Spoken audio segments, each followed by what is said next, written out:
महाभारत हुई। श्री सुखदेव जी महाराज परीक्षित जी को वर्णन करते हैं। यज्ञ संपन्न होने के बाद सब लोग अपने अपने यहाँ चले गए। शाल्य दंतवक्र ने आक्रमण कर दिया था द्वारकापुरी पर। भगवान ने दंतवक्र शाल्य का वध किया। और इसके बाद में बड़ा सुंदर प्रसंग है। सुदामा जी का मंगलमय चरित्र 2 अध्यायों में है। यद्यपि हम सूत्र में ये कथा सुनाएंगे, समय पूरा हो चुका है। 1 मिनट में हम कथा को विराम करने की कोशिश कर रहे हैं। कृष्णस्यासि सखा कश्चित ब्राह्मणो ब्रह्मवित्तमा विरक्त इंद्रियार्थेषु प्रशांतात्मा जितेंद्रिया। बोलो सुदामा जी महाराज की जय हो। अब आप लोग और कुछ हिसाब किताब न लगाइयो। हम द्वारकापुरी वाले सुदामा की कथा सुना रहे, निवार वालों की नहीं। न सोचो कि ये सुदामा की कथा सुना रहे तो कहने हाँ बताओ महाराज सुदामा की। ये सुदामा हमारे जजमान है, प्रधान श्रोता। और सुदामा का अर्थ जानते? सुदामा माने सु माने अच्छा, दाम माने मूल। भगवान को प्रिय क्या है? जो सुदामा हो, सुदाम। भगवान को प्रिय क्या? सुमन।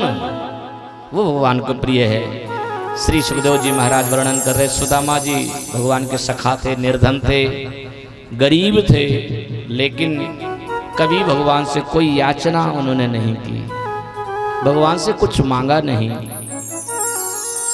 और इतना संकट घर में, इतनी परेशानी कि कभी भगवान से कोई याचना नहीं करी। अच्छा सेमरा वाले, वाह, सेमरा से भी खूब आए सब लोग। चलो अब जब नई जान पहचाने हो जा रही सेमरा वालों से, मऊटा सेड़ारे वालों से। 1 मिनट में कथा पूरी करना, ध्यान रखना, 1 मिनट में। और बड़े अच्छे श्रोता हैं आप लोग। अभी तक तो आधे दे भगे होते, लेकिन सब बैठे हैं, बिल्कुल पूरे बैठे हैं। और अभी हमने भी यहाँ से प्रस्थान करना है, तो 1 मिनट में कथा को विश्राम करते हैं। सुदामा जी का जो कथा का सारांश है वो आपको निवेदन करें।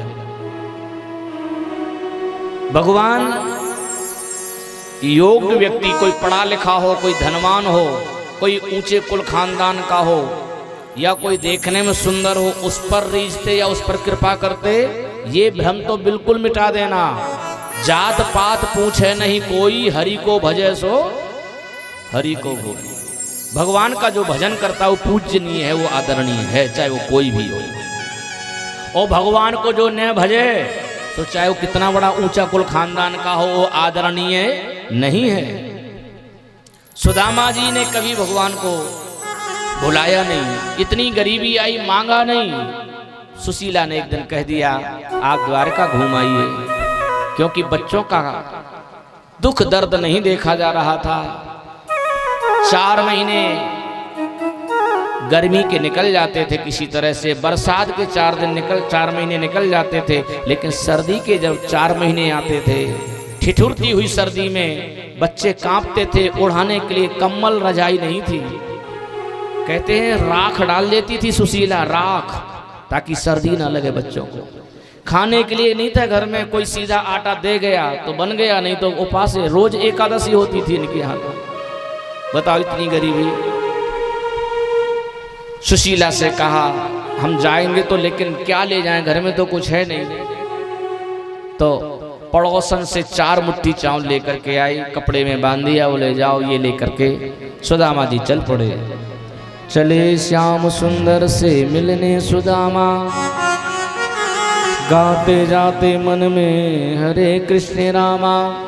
भगवान को याद करते हुए सुदामा जी चल पड़े। नंगे पैर हैं, आधी धोती पहने, आधी ऊपर ओढ़े हुए हैं। आधी दूर तक पहुंच गए। योग माया को कहा भगवान ने कि जाओ सुदामा को ले आओ। आधी दूर आ गए हैं वो, और हमारी प्रतिज्ञा जो हमसे मिलने 1 कदम आता, हम उससे मिलने 10 कदम आगे आते हैं, वो तो आधा आ गया है। सुदामा द्वारकापुरी पहुंच गए। आधे चले थे, पहुंच गए। आंखें खुली, अरे ये तो बड़े बड़े महल बने हैं।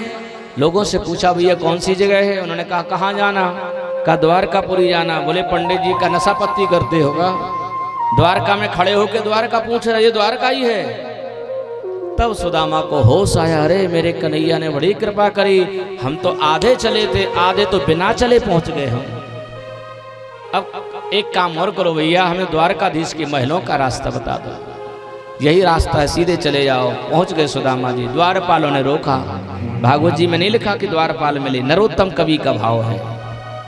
द्वारपालों ने तो पहले खूब डांटा फटकारा, भाग जाओ यहाँ से, क्यों आए हो, दक्षिणा चाहिए हम दे रहे तुम्हें, तुम्हें कोई लड़ाई झगड़ा होगी हम निपटा दे रहे, क्या चाहिए तुम्हें बोलो। बोले कुछ नहीं चाहिए है, हमें तो श्याम सुंदर से मिलना है, वो हमारा सखा है। द्वारपालों को बड़ा गुस्सा आया, क्या बक रहे पंडित जी, किसको तुम अपना सखा बता रहे हो, होश में हो कि नहीं। बोले मैं ब्राह्मण हूं, कभी मैंने झूठ नहीं बोला जिंदगी में, मैं जो कह रहा हूं सच कह रहा हूं, मेरे सखा हैं। आप एक बार जाकर के उनको कह दो, यदि उनको अच्छा लगेगा तो मिल लेंगे, नहीं अच्छा लगेगा तो हम लौट जाएंगे, हम आपको जबरदस्ती नहीं करेंगे परेशान। द्वारपाल चला गया और द्वारपाल जाकर के जब भगवान से कहता है, सरकार द्वार पर एक ब्राह्मण आया है और वह ब्राह्मण आपसे मिलना चाहता है। क्यों मिलना चाहता है। बोले वो कह रहा है कि आप उनके सखा हैं। कन्हैया ने कहा सखा, मेरा सखा, हाँ वो तो आपको अपना मित्र बता रहा है, तो क्या नाम है उसका।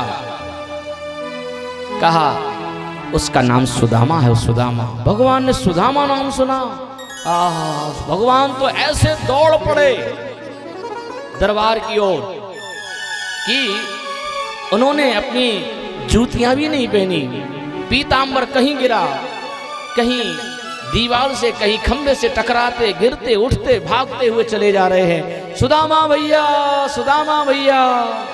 द्वार पर जब आए, सुदामा को खड़ा देखा, दौड़ करके लिपट गए भगवान। अरे भैया सुदामा, इतना देर क्यों किया, क्यों नहीं आए तुम हमसे मिलने के लिए। भीतर ले गए, रुक्मणी जी से कहा जाओ जल लेकर के आओ, चरण धोना है। लेकिन भगवान ने जब सुदामा की दयनीय दशा देखी, देख सुदामा की दीन दशा, करुणा करके करुणा निधि रोए, पानी परात को हाथ छुओ नहीं, नैनन के जल सो पग धोए। बोलिए भक्त वत्सल भगवान की जय हो। भगवान की करुणा देखो, आंखों से आंसू गिरे, माने पैर हिल गए। रुक्मणी जी तो बाद में जल लेकर के आई। सुदामा ने पूछा ये कौन है। बोले तुम्हारी भाभी है। भाभी, तेरा विवाह हो गया। हाँ विवाह हो गया, आप ब्राह्मणों के आशीर्वाद से। तो प्रणाम किया, आशीर्वाद दिया, अखंड सौभाग्यवती भव। सत्यभामा को कहा, अरे अकेले अकेले दीदी ने आशीर्वाद ले लिया। सत्यभामा आई, पांव छूने लगी। सुदामा ने कहा भैया ये कौन है। बोले ये भी भाभी है। अरे दो दो भाभी, दो दो भाभी। हाँ आशीर्वाद दिए। अरे बोले अब तो दो ही निपटी, जो पूरी जो खड़ी है लेन लगी है, ये सब भाभियां हैं। सुदामा कहने लगे कन्हैया तेरी बचपन की मजाक करने की आदत नहीं गई, इतनी सारी भाभी। हाँ ये सब ब्राह्मणों का आशीर्वाद है कि पूरा फल रहा फूल रहा परिवार। सारा वृतांत हुआ, सब चर्चाएं हुई। फिर भगवान ने कहा सुदामा भैया तुम अपना सुनाओ, विवाह हुआ कि नहीं। सारा वृतांत सुनाए, विवाह हुआ, पत्नी हमारी भाभी कैसी है। बहुत अच्छी भाभी है। बोले क्या भेजा हमें भाभी ने। सुदामा ने छुपा लिए चावल, नहीं दिए, बेइज्जती ना हो हमारे सखा की। ये रानियां देखेगी बड़े बड़े घरों की, कहेंगी कैसे टूटे चावल लाया। तब भगवान ने छीन लिए वो चावल। एक मुट्ठी चावल खाए, एक लोग की संपदा। दो मुट्ठी चावल से दो लोग की, तीसरी मुट्ठी खा करके 3 लोग का स्वामी बनाने जा रहे थे। रुक्मणी जी ने पकड़ लिया है, स्वामी आप सुदामा बनने जा रहे हो और सुदामा को कृष्ण बनाने जा रहे हो, त्रैलोक का स्वामी बनाने जा रहे हो। जब भगवान देते हैं तो फिर ये विचार करते, अपने भक्त के ऊपर करुणा बरसा देते हैं। इसीलिए तो उनका नाम भक्त वत्सल है। बहुत सारी चर्चाएं हुई रात भर। सुबह सुदामा जी विदा मांगने लगे। भगवान से विदा होकर के सुदामा जी वापस चले हैं और कहते जब आए तो इनको लगा ही नहीं कि हम अपने गांव में आ गए, पोरबंदर में, क्योंकि बहुत बड़ा शहर बन गया था, बड़े बड़े महल थे।